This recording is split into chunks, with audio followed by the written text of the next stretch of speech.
Hello and thank you for your attention during this pilot phase of Science Radio Network. This is just to give an update on where we're at right now. So where are we at?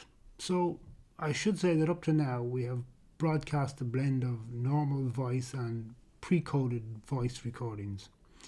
The latter is not perfect, of course, but it helps us to roll it out and find our feet a little. There's still a long way to go. Okay, so where do we want to be? Our goal is to develop a full-blown radio platform, both live broadcasts and recorded material scheduled. For example, if you think of BBC World Service, NPR in America, in RT Radio 1 in Ireland, Canadian Broadcasting Corporation, all of these typical radio platforms.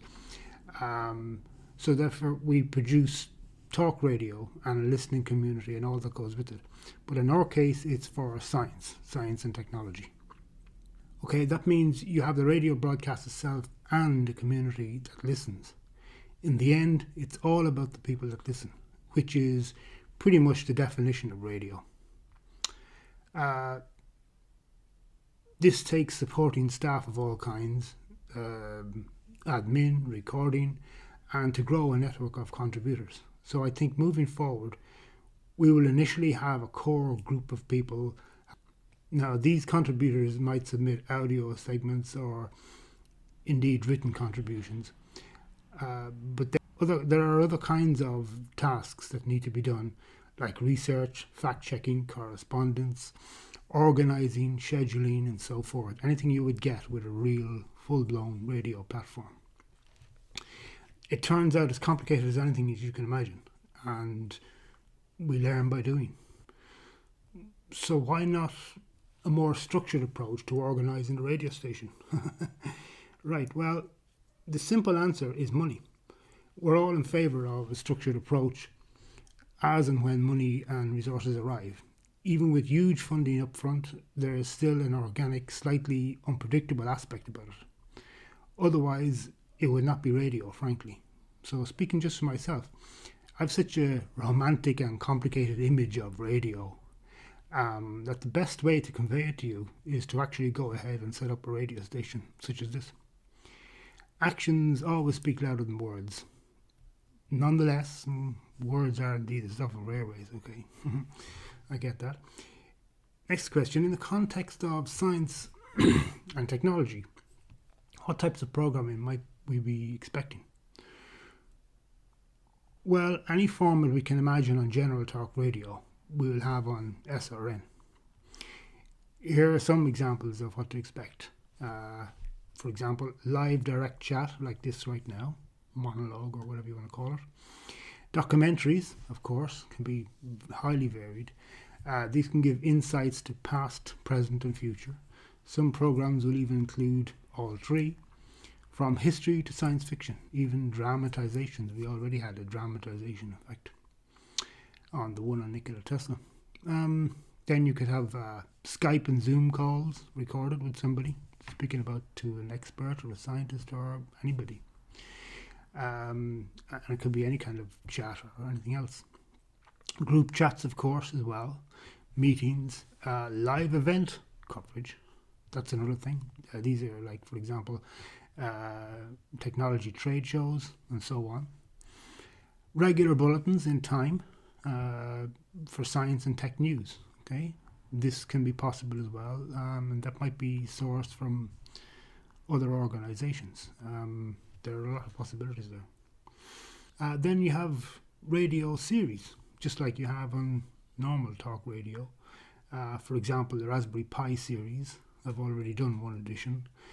In manufacturing and manufacturing technology might be another series, for example. Company focus series, focusing on industries and careers in technology and science. Technology review series, and future series. In fact, I think about probably up to 30%, I would say generally, of our programming might be reviewing technology, because technology is a spin-off of science and it's very much what the station is about. At the same time, we don't want it to turn into too much of a fanboy for any particular type of technology, regardless of our preferences. And we don't want it to be a kind of an online shop or whatever else.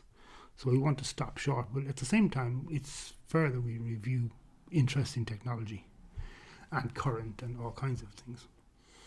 Okay, this is a continuous work in progress, of course. So whatever areas have productive growth first is what we'll prioritise. Our approach is to get it on the rails and improve it as we move down the track, so to speak. Over time, we'll be able to better organise things, and organisation will fall into a steady pattern to categorise things. Radio broadcasting is quite an art in itself. One way or another, in order to build an atmospheric place for people to tune into every day, we need to maintain a balance of programming. The listener will not love everything. He or she will focus in and out as the day gets underway.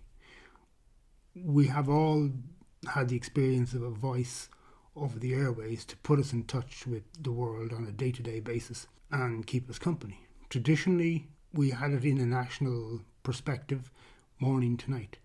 But now, of course, on an international platform, to go 24/7. Morning in Europe is the evening time in Asia, and so on. So this has to be taken into account. So it's not just simply a national station or anything else. Still, it's important to vary the mood a little at times, from excitement to bubbly, lively stuff, to be able to simmer down and have a more reflective radio landscape at certain hours, as it were. What about content for broadcasting day to day? Will we have enough?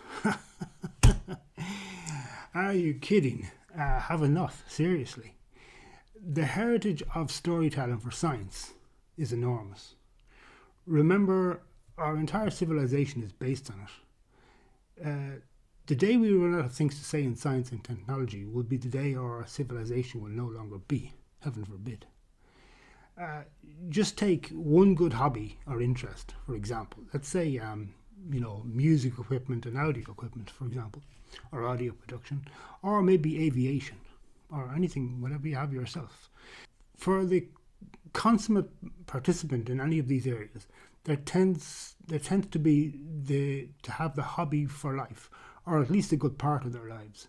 In some cases, it will serve as a love of one's life, for better or worse.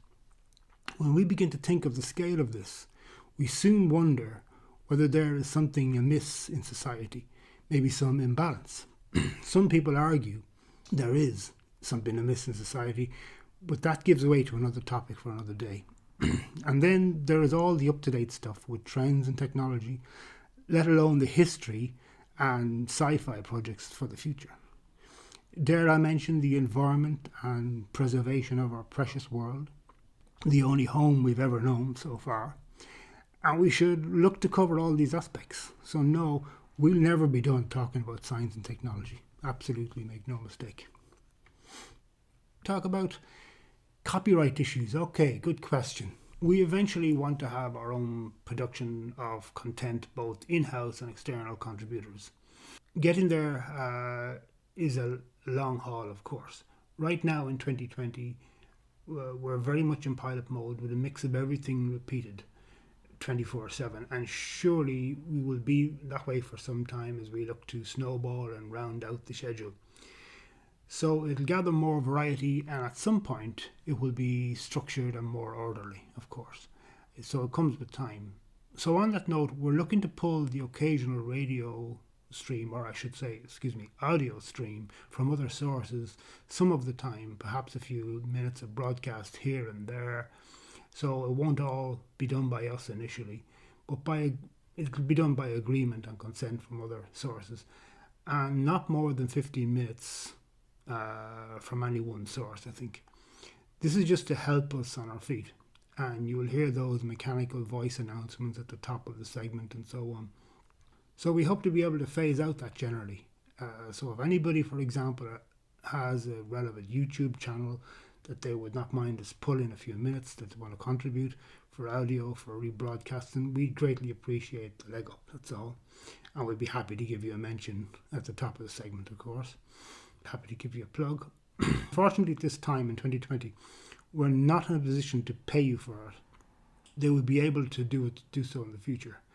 So thanks in advance for your understanding. Okay.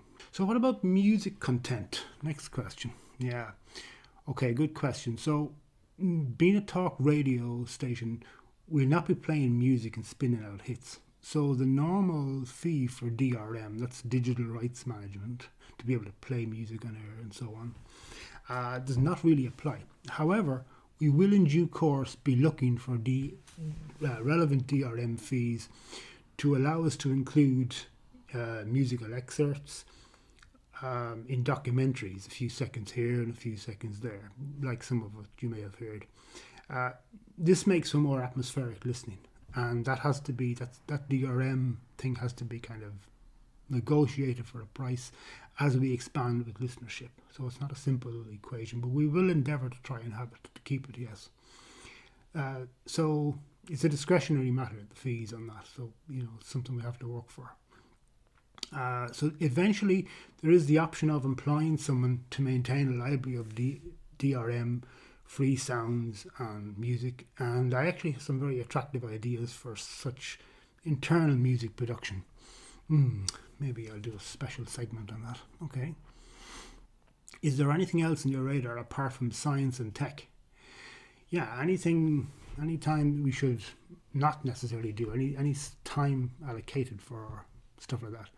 In my opinion, it's a good rule of thumb is 15% rule. That is to say, 10 or 15% of the time might be occupied with off-topic stuff. It might be anything, like philosophy, for example, fringe stuff, just idle conversation or something, not really relevant to science and technology. I think up to 30% can be spent on actual product review, as I say, but there's a lot of technology out there, commercial products, but it is quite relevant, and we've already done it, in fact, to highlight some commercial product of interest, new or old or anything else.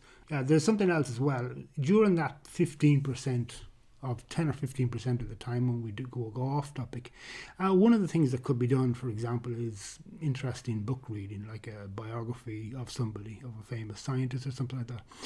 I actually have a book myself that's coming to completion, and we might get an audio book version done of that, and we might use that time, an hour every night for reading from it or something like that. So you have these other kind of possibilities that, it's just time that we put aside for putting out non-relevant stuff, not related to science and technology. Okay. So what else? I have a note here about it. For example, a good example might be thermal cameras are cool, and we might mention a particular brand from the main point. It's to show how things are used. We should mention the price and all of that and compare. So sometimes in product talking, we'll actually do product comparison, comparing one to the other. But as I say, we want to put a limit on it. We don't want the whole station simply to be product review, because otherwise it just turns into a big commercial zone. Okay, next. So if you don't have adverts on the radio, how are you going to get income?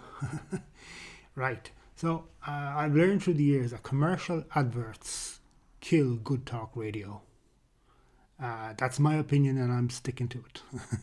I don't want to listen to adverts coming on every few minutes, and nobody does really. You don't want to hear some sad adverts bending your ears every 12 minutes on air. Seriously, people would rather hear a robotic script being read out than that any day. So the approach is to get people to donate, both on a basis of individual donations and sponsorships. With regard to the people making donations, we'll have a Patreon account set up in due course on the website. It's not in place as of now in October of 2020, but it will be soon, I hope. Okay, so next question. With regard to funding from companies or other organisations, why would they want to fund us to any extent? Okay, and what have they to offer? Or what have we to offer, the radio station? Okay, so well, we're looking to contribute to this society of science, and as such our brand is one of integrity. So as well as getting a mention at the top of the hour, an individual company's participation will speak well of them in the community. Now on top of that, while we don't do commercial adverts, there is the possibility of us doing a focus documentary on our sponsors where we look more in depth at what they are about. So once it does not compromise the overall program and is balanced, then I think it's fair game. So that's a possibility as well. On that note, what are the rules on ethical bedfellows? Do you simply take any old company? Yeah, no, we don't. Not of course we don't. We check the background of a company, obviously, and make a decision as best we can. If a company has a bad reputation, we need to decline the offer and shy away from them. Not necessarily easy to do if you've been offered a big fat paycheck. But science is about telling the truth, and SRN had better be about telling the truth. So sure, we want to grow and prosper, but we would rather be poor, as I always say, we'd rather be poor in a democracy than rich in a tyranny. And that's an important principle. So at the end of the day, a company with a bad episode in the public domain will not really probably, most likely not want to approach us. Unless, of course, they feel they want to clean up their act and correct the record and change the direction. Maybe the bad stuff was genuine in the past and we're moving on, or they're moving on. They will be welcome to at least state their case if they're moving on, whether on air or off air. So we'd extend them that courtesy of listening to them, at least. By and large, most companies can keep the sunny side up without too much fabrication on their part. If they're operating in good space, then they've nothing to worry about. We're not the global policeman or anything like that. But also, we're not really about controversy. We don't want to pretend to our audience that nothing is wrong with the world. But we're about being positive, and there is much to be positive about, even in these times, even in this year of COVID and all of that. Not to labour the point, but can you give me an example of companies you might avoid? Sure. So for example, big bad polluting oil companies. Not a chance, not a conversation, no way. However, if such a company is reforming and spins off an alternative energy division, for example, stating that they're rolling out solar panel production or electric car chargers, etc., then we'll take a look by all means. Sure, we'll consider them. By the way, every broadcasting outfit has to make these difficult editing decisions week in, week out. There's nothing new in this regard for us. SRN can be a grand central station for science.